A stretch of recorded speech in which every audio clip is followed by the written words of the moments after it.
প্রিয় শিক্ষার্থীবৃন্দ, আসসালামু আলাইকুম। আশা করি সবাই ভালো আছো। ক্লাস 5-এর ইংলিশ ফর টুডের ইউনিট 1-এর দ্বিতীয় পর্ব আজ। এখানে দেখতে পাচ্ছ পেয়ার ওয়ার্ক, মানে যৌথভাবে অথবা দলগতভাবে অথবা জোড়ায়, যেভাবে বলো। Ask and answer the question, প্রশ্ন করো এবং উত্তর দাও। হোয়ার আর রিনা অ্যান্ড ওমর, এই নাম্বারে বলছে হোয়ার আর রিনা অ্যান্ড ওমর। এটার উত্তর হবে Rina and Omar are in the public library. Number B, why do they go there, তারা সেখানে কেন যায়? এর উত্তরটা হবে they go there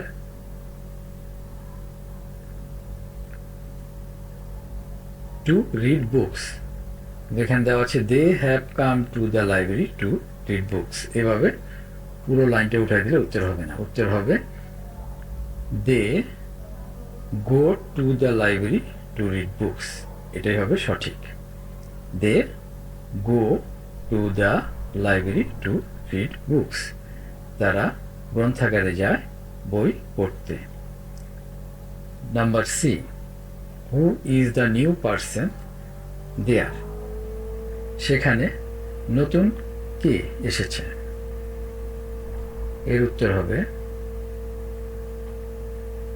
the new person there is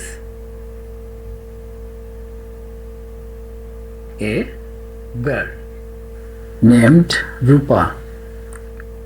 number D, what kinds of books Rina and Omar like, Rina এবং ওমর কোন ধরনের বই পছন্দ করে? রিনা likes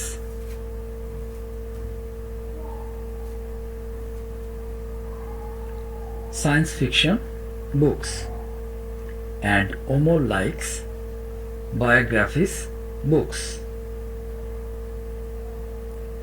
Number E, what is Rupa's choice about reading book?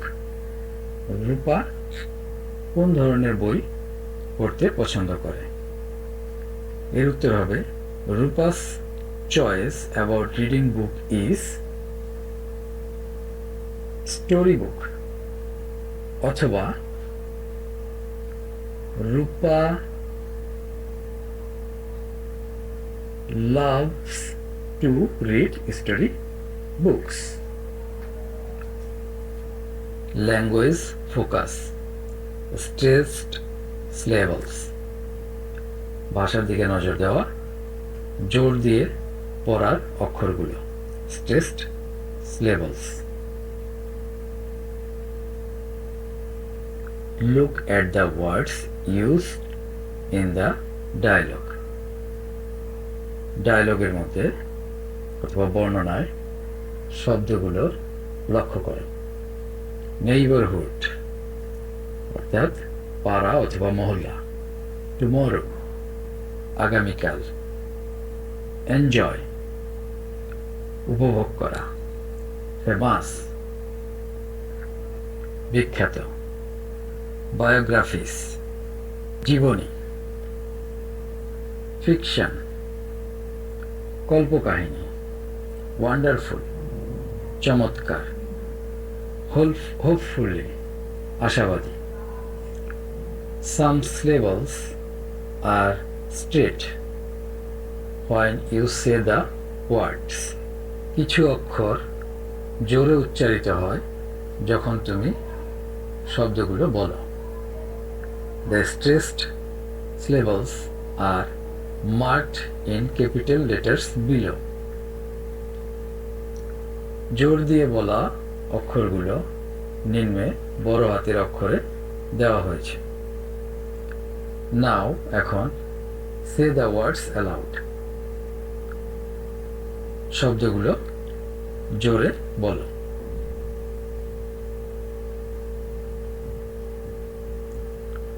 Enjoy, fiction, famous, wonderful, hopefully, tomorrow, biographies, neighborhood.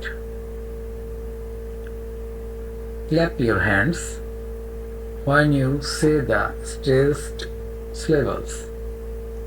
এখানে বলা হয়েছে যখন জোর দিয়ে উচ্চারণ করা শব্দগুলো অক্ষরগুলো পড়া হবে তখন তোমার হাতে তালি দাও। Apple, teacher, birthday, picnic, potato, banana, remember, computer, today, 13, 30,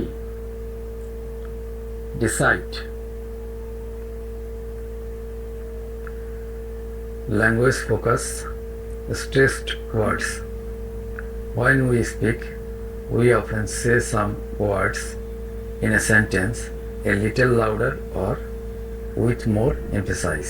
যখন আমরা কথা বলি মাঝে মাঝে বাক্যের কিছু শব্দ আমরা অল্প জোরে অথবা কিছু বেশি গুরুত্ব দিয়ে উচ্চারণ করে থাকি। These are stressed words. এগুলো হচ্ছে জোর দিয়ে উচ্চারণ করা শব্দ। They help us understand the part of the sentence emphasized. বাক্যের যে অংশটুকুকে উচ্চারণে গুরুত্ব দেওয়া হয়েছে তারা আমাদের তা বুঝতে সহায়তা করে। Now read this sentence from the story. এখন এই বাক্যগুলো গল্প থেকে পড়ো। The stressed words are marked in bold. জোরে উচ্চারিত শব্দগুলো গাঢ় অক্ষরে লেখা হয়েছে। Stressed words in sentences. The bold word. My family has just moved to this neighborhood. আমার পরিবার এই পাড়ায় অথবা মহল্লায় নতুন এসেছে। এখানে জাস্ট শব্দটি বোল্ড করা হয়েছে, মানে মোটা অক্ষরে লেখা হয়েছে। এটা বোল্ড করা শব্দটি কি বুঝিয়েছে তা এখানে বলা হয়েছে টিলস টাইম অফ সামথিং হ্যাপেন্স। কিছু ঘটার সময়কে উল্লেখ করা হয়েছে। I love to read story books. আমি গল্পের বই পড়তে পছন্দ করি। এখানে কি বলা হয়েছে tells what kind of books, মানে কি ধরনের বই পছন্দ করা হয় সে সম্বন্ধে বলা হয়েছে। What kind of books do you like, তুমি কোন ধরনের বই পছন্দ করো। এখানে বলা হয়েছে ask about your choice. Kind দিয়ে এখানে তোমার পছন্দ সম্বন্ধে জিজ্ঞেস করা হয়েছে। I find science fictions very interesting.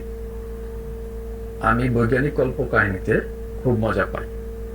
এখানে সায়েন্স ফিকশনকে বোল্ড করে বোঝানো হয়েছে tells favourite kind of books. এখানে প্রিয় বই সম্পর্কে বলা হয়েছে। Will you come to the library tomorrow, তোমরা কি আগামীকাল গ্রন্থাগারে আসবে। এখানে বলা হয়েছে আস্ক অ্যাবাউট হোয়েন, সময় সম্পর্কে জিজ্ঞেস করা হয়েছে, যা বোল্ড করা হয়েছে এবং জোরে উচ্চারিত হয়। Read the sentences below using stress on the bold words. নিম্নের বাক্যে গাঢ় কালিতে লেখা শব্দগুলো জোরে উচ্চারণ করে পড়ো। Number A, do you like ice cream, তুমি কি আইসক্রিম খেতে পছন্দ করো। Number B, we play football everyday, আমরা প্রতিদিন ফুটবল খেলি। Number C, she has a red bicycle, তার একটি লাল সাইকেল আছে। Number D, are you ready for the test, তুমি কি পরীক্ষার জন্য প্রস্তুত। Number E, I study in class 5, আমি পঞ্চম শ্রেণীতে পড়ি।